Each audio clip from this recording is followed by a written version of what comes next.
ప్రాంతీయ పార్టీల వల్ల విసుగు పొంది కాంగ్రెస్ కావాలని కోరుకుంటున్న సందర్భంలో మేమందరం కూడా ఆర్గనైజేషన్ స్ట్రెంగ్తన్ చేసుకొని ప్రజల దగ్గరికి వెళ్ళి ప్రజల ఆశీర్వాదాన్ని పొందాలి అనేటువంటి ఒక సంకల్పంతో ఆర్గనైజేషన్ కొంచెం స్ట్రెంగ్తన్ చేసుకొని కొత్త వారికి యువకులకు ప్రాధాన్యత ఇచ్చి వారికి ఈ అధికారం పార్టీ పదవులు పార్టీ పగ్గాలు మరి వివిధ స్థాయిలో మండల స్థాయి నియోజకవర్గం స్థాయి గ్రామ స్థాయిలో అర్హులైనటువంటి ఇంట్రెస్ట్ ఉన్నటువంటి యువకులు మహిళలు వారికి ప్రోత్సాహం ఇచ్చి కాంగ్రెస్ పార్టీని బలపరిచి రాహుల్ గాంధీ గారు ఒక్కరే పోరాడుతున్నారు, మీరెవరూ పోరాడలేదనేటువంటి అభిప్రాయం కూడా ఉంది. మేమందరం కూడా రాహుల్ గాంధీ గారిని ఆయన పార్లమెంట్ నుంచి వెలివేయాలని కుతంత్రాలు ఈ దుశ్వాసన కౌరవ సభలో ఏ రకంగా పాండవులను అవమానించారో ఆ రకమైనటువంటి ప్రవృత్తితో ఈ కౌరవులు బీజేపీ సైన్యం ప్రయత్నం చేస్తూ ఉంది. దాన్ని తీవ్రంగా వ్యతిరేకించి మేము వార్నింగ్ ఇస్తున్నాం. రాహుల్ గాంధీ గారి మీద మీరు ఏ రకమైనటువంటి అనైతిక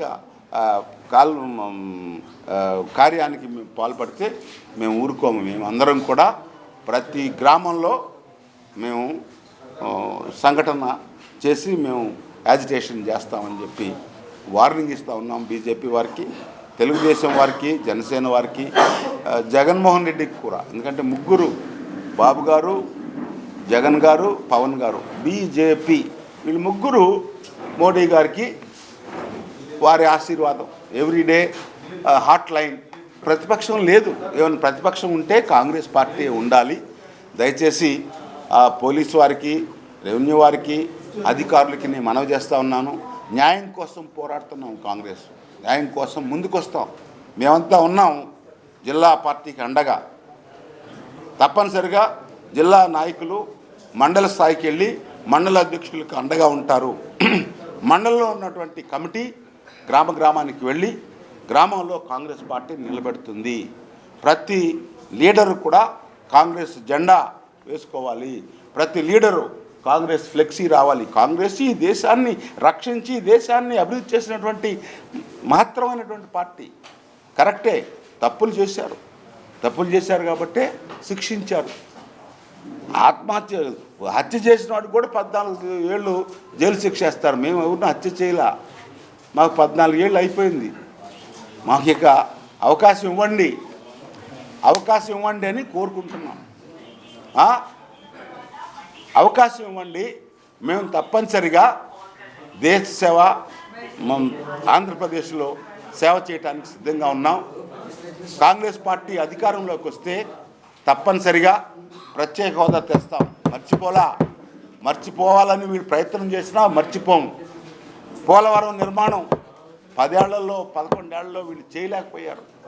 వీళ్ళ వల్ల కాదు, ఎంతసేపటికి డబ్బులు కావాలే కానీ పని జరగటం లేదు.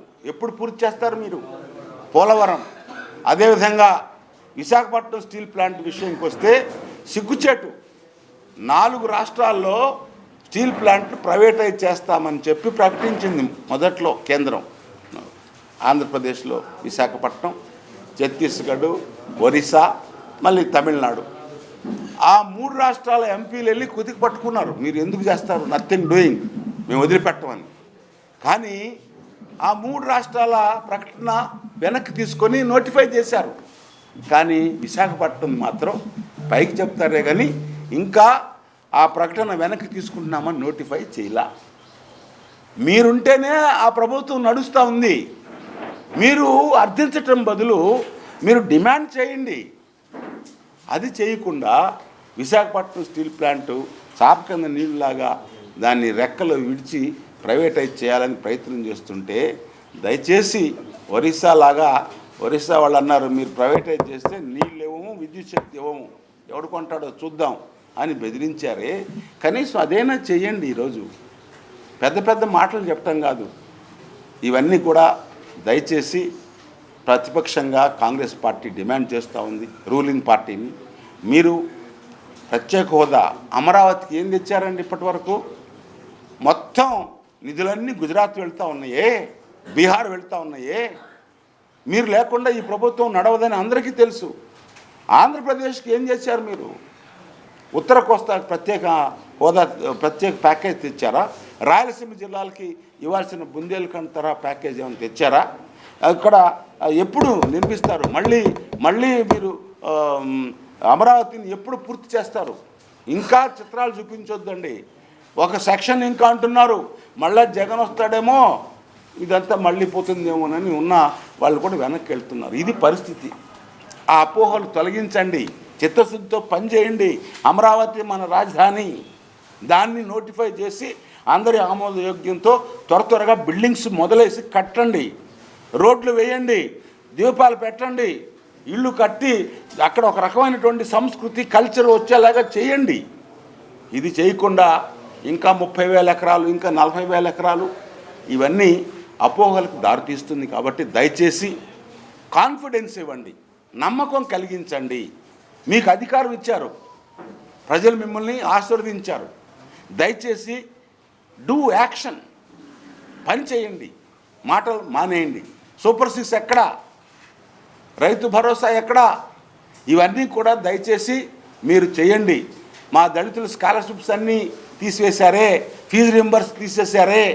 ఎందుకు? జగన్ హయాంలో 26 స్కీములు తీసివేశారు. వేచి ఉన్నారు దళితులు, మైనార్టీలు, క్రిస్టియన్స్. మీరు బీజేపీ వాళ్ళు చేస్తున్నటువంటి దాడుల్ని ఆపలేనటువంటి మీరు అసమర్థులా? అనంతపురంలో పాస్టర్ని కొట్టి హింసిస్తూ ఉంటుంటే కేసులు పెట్టలే. ఇంతవరకు కేసులు పెట్టినా అవి అట్లానే ఉన్నాయి. వీ డిమాండ్ కాంగ్రెస్ పార్టీలో కులం లేదు, మతం లేదు, భాష లేదు, అందరూ ఉన్నారు. అందరూ నాయకులు, మాకు అందరూ కావాలి. ఇది కాంగ్రెస్ పార్టీ ఐడియాలజీ. అందరూ పెరగాలి, ఎదగాలి, అందరూ అభివృద్ధి కావాలి. ఇవన్నీ కూడా దయచేసి మళ్ళీ కాంగ్రెస్ పార్టీని ఆదరించండి. చంద్రబాబు గారి నాయకత్వాన్ని బలపరచడానికి ఆయన యాత్ర చేసుకుంటూ ఉత్తరాంధ్ర అన్ని జిల్లాలు వెళ్ళి ఈ రోజున ఏలూరు జిల్లాకు రావడం, రేపు ఏదైతే మహాత్మా గాంధీ నరేగా పథకానికి తిరోధకాలు ఇచ్చి చేస్తున్న ఈ మోడీ ప్రభుత్వానికి గుణపాఠం చెప్పడానికి పిసిసి అధ్యక్షుడు షర్మిలమ్మ గారి యాత్ర ప్రారంభించారు.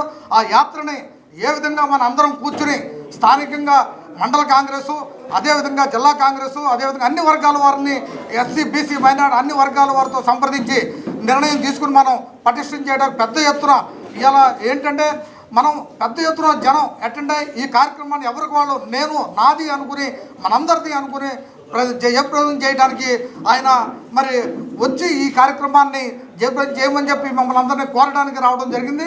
మనందరం కూడా ప్రెస్ మీట్ అయిన తర్వాత అందరం కలిసి కూర్చొని మనం మాట్లాడుకుని చర్చించుకుని ఏ విధంగా అయితే రేపు ఈ కార్యక్రమం సక్సెస్ చేయడానికి షర్మిలమ్మ గారి నాయకత్వంలో వచ్చే నెల డేట్ ఇస్తారు. ఆ డేట్ ఇచ్చినప్పుడు 2 నియోజకవర్గాలు ఇందాక చెప్పిన రచ్చబండ, అదేవిధంగా ఒక మీటింగు, ఆ 2 కూడా ఒకే రోజు జరుగుతాయి. అదేవిధంగా రాష్ట్ర పర్యటన చేసుకుంటూ వస్తున్న షర్మిలమ్మ గారికి పెద్ద ఎత్తున స్వాగతం పలకాలి అని దాని మీద ఇలా సమాయత్తం చేయడానికే మనం వచ్చారు. 7 కోఆర్డినేటర్స్ అందరం కలిసి మండల కాంగ్రెస్ అధ్యక్షుడు, జిల్లా కాంగ్రెస్ అందరం కలిసి ఈ కార్యక్రమాన్ని జయప్రదం చేయవలసిందిగా కోరుతూ, ముఖ్యంగా పత్రికా విలేకరులకి అందరికీ కూడా నేను press and printing and electronic media వర్గాన్ని హృదయపూర్వక నమస్కారాలు, స్వాగతం చెప్తూ సెలవు తీసుకుంటున్నాం. నెక్స్ట్